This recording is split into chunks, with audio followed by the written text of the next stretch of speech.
She said, "I don't want to be tied down. I want to experience life." I said, "Go experience it." Then I helped her pack, wished her well, and immediately started living my best life. Her experience lasted exactly 11 days before she came crawling back. I, 48 male, was with Diane, 46, for 12 years. Not married. She always said marriage was just a piece of paper, and I was fine with that. We had a good life. Nice townhouse, decent careers, Sunday brunches at our favorite spot, yearly vacation to the coast. Comfortable. Stable, or so I thought. 3 weeks ago, Diane sits me down with this serious expression. Says she's been doing a lot of thinking. Says she feels like life is passing her by.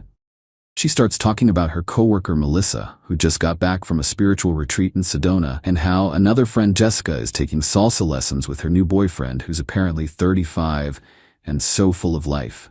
I need to experience things, Todd. Real things. I've been in this bubble for too long. I asked what bubble she meant. Our relationship? Our life? All of it. Don't you feel it? We're just existing, going through motions.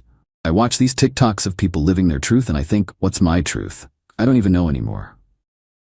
TikToks. She's 46 years old, talking about TikToks. I stayed calm, asked if she wanted us to try new things together, take that cooking class she mentioned last year, plan a different vacation, whatever she needed. You don't get it. I need to do this alone. I need to find myself without this. She gestured around our living room like it was a prison cell. So you're breaking up with me? I'm choosing myself, Todd. For once in my life, I'm choosing myself. Here's the thing. I could have fought, could have begged, could have tried to convince her. But you know what? I'm 48 years old. Too old for games. If someone doesn't want to be with you, you let them go. Okay, I said. When do you want to move out? Her face did this thing like she expected more resistance. I was thinking by the end of the week. I'll help you pack. And I did. Bought boxes, bubble wrap, the works, helped her load her stuff into the U-Haul she rented. She was moving in with Jessica temporarily, while she figured things out. As she was leaving, she turned to me with tears in her eyes. You're being so amazing about this, Todd. We can still be friends, right? This doesn't have to be ugly. Sure, Diane. Go experience life. Hope you find what you're looking for. She hugged me. I didn't hug back, just patted her shoulder. Then she left. That was Saturday. By Monday, I'd already signed up for the gym membership I'd been putting off, deep cleaned the entire house, and turned her craft room into a home office. By Wednesday, I'd reconnected with my old poker buddies and made plans for Friday night. Life was actually pretty good. Then exactly 11 days after she left, at 7 a.m. on a Wednesday morning, my doorbell rings. Update 1. Holy crap, didn't expect this to blow up.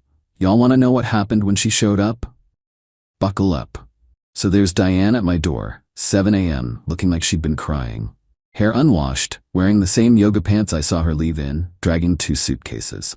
Todd, we need to talk. About what? Can I come in, please? I looked at my watch.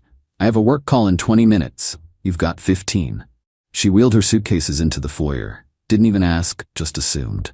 Red flag number 1. Living with Jessica isn't working out, she started. Her boyfriend is always there, and their solo apartment smells like his cologne and... Diane, why are you telling me this? She looked at me like I was dense. Because I'm coming home, obviously. I've experienced enough. I know what I want now. And what's that? This. My life back. I actually laughed. Not a mean laugh, just surprised. Your life back? Diane, you left your life. You said it was a prison bubble, remember? I was confused. Melissa made it sound so amazing, being free and independent. But it's actually terrible out there, Todd. Do you know how expensive everything is? Jessica charged me $800 just to sleep on her couch. And the dating apps, oh my god. The men our age are either married and cheating, or they're posting gym selfies with their shirts off talking about being alpha wolves or whatever. You were on dating apps? Her face went red. Just looking, just to see what was out there. But that's not the point. The point is I made a mistake. We're adults. We can work through this. No. No? No, Diane, you made your choice. I respected it. I've moved on. Moved on? It's been 11 days. Yeah, and they've been great. I joined a basketball league. I'm taking that woodworking class at the community center. I'm actually happy. She started crying then. Full waterworks. You can't just throw away 12 years. I didn't. You did. Where am I supposed to go? Jessica's couch is still available for $800, I assume. I can't afford that. I spent all my savings on the retreat. What retreat? Turns out she'd blown $3,500 on a Rediscover Your Divine Feminine weekend that was basically just yoga and journaling in an overpriced resort. That's not my problem, Diane.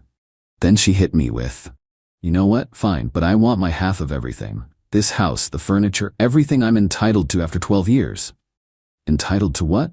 The house is in my name. I bought it before we met.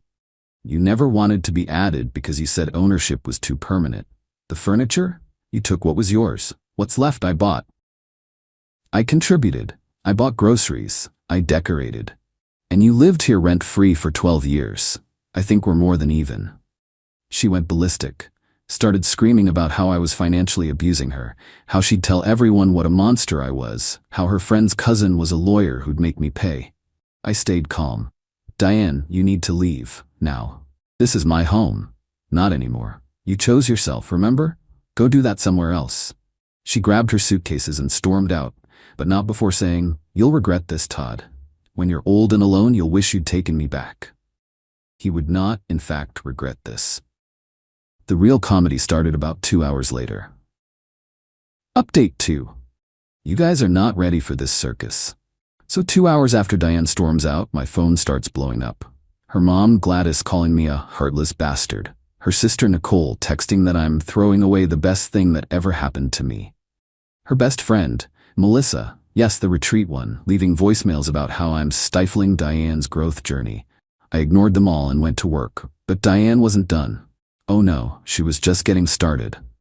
Day 1, post-doorway rejection. She showed up at my office. Security had to escort her out because she was making a scene in the lobby about being a common-law wife. My coworker Kevin was dying laughing. Common-law wife? Didn't she refuse to even put her name on a Christmas card with you because it was too coupley? Day 2.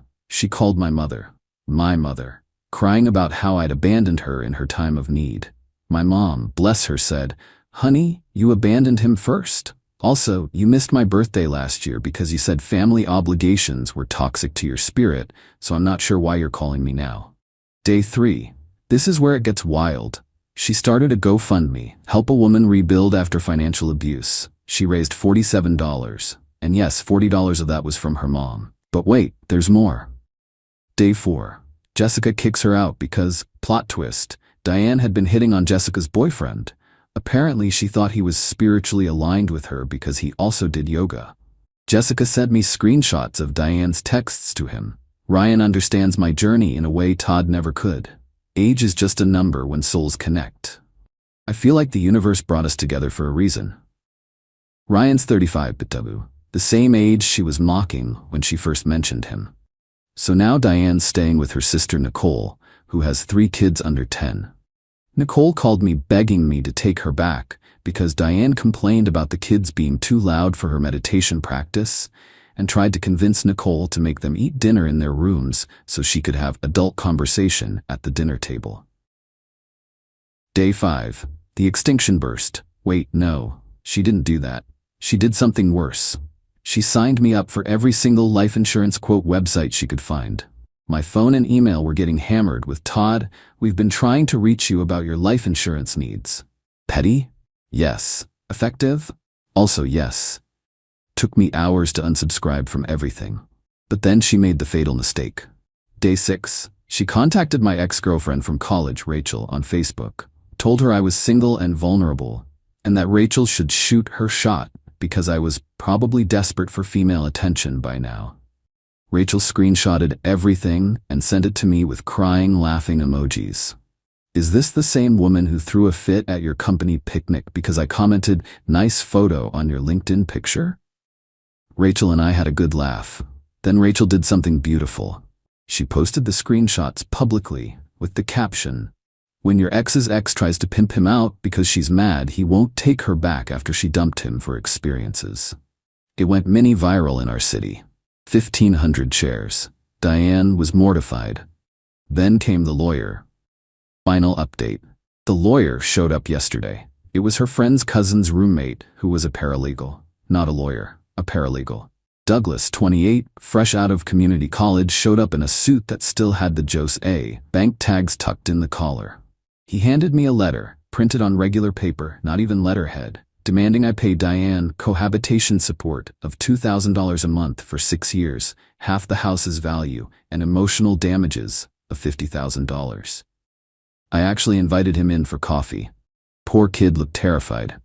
Douglas, can I ask you something? Did you Google any of this before you came here? Diane said she had rights. Did she mention she never paid rent? Never had her name on anything? That she has text messages saying she didn't want to be tied down by shared property? No. Did she mention she left me? Douglas went pale. She said it was mutual. I showed him her breakup text where she called our life together a soul-sucking suburban nightmare and said she needed to spread her wings and fly away from mediocrity. He packed up his fake legal documents and left. But not before saying, she's been texting my roommate trying to get free legal advice at 2 a.m. He's blocked her on everything. Good luck, man. That afternoon, I get a call from Nicole. Diane's been evicted from her house too. Apparently, she told Nicole's husband he was wasting his potential working in HVAC when he could be a life coach. Rearranged their entire living room for better energy flow. Threw away Nicole's kids' Halloween candy because processed sugar blocks spiritual growth. Started burning sage at 5 a.m. to cleanse the space. Invited her retreat friends over for a goddess circle without asking. Nicole was done. Todd, I'm sorry I called you heartless. She's lost it. She keeps talking about how the universe is testing her and Mercury is in microwave or whatever. Retrograde?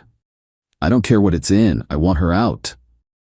Last I heard, Diane was couch surfing with various retreat friends. Each one kicks her out within 48 hours because she tells them how to optimize their living space, criticizes their food choices, tries to get them to invest in her new business idea, life coaching, obviously. Expects them to drive her everywhere because she sold her car for retreat funds. The beautiful karma? Melissa, the friend who started all this with her retreat stories? She blocked Diane after Diane suggested Melissa's boyfriend was holding her back from her full potential and offered to help her break free for a small coaching fee.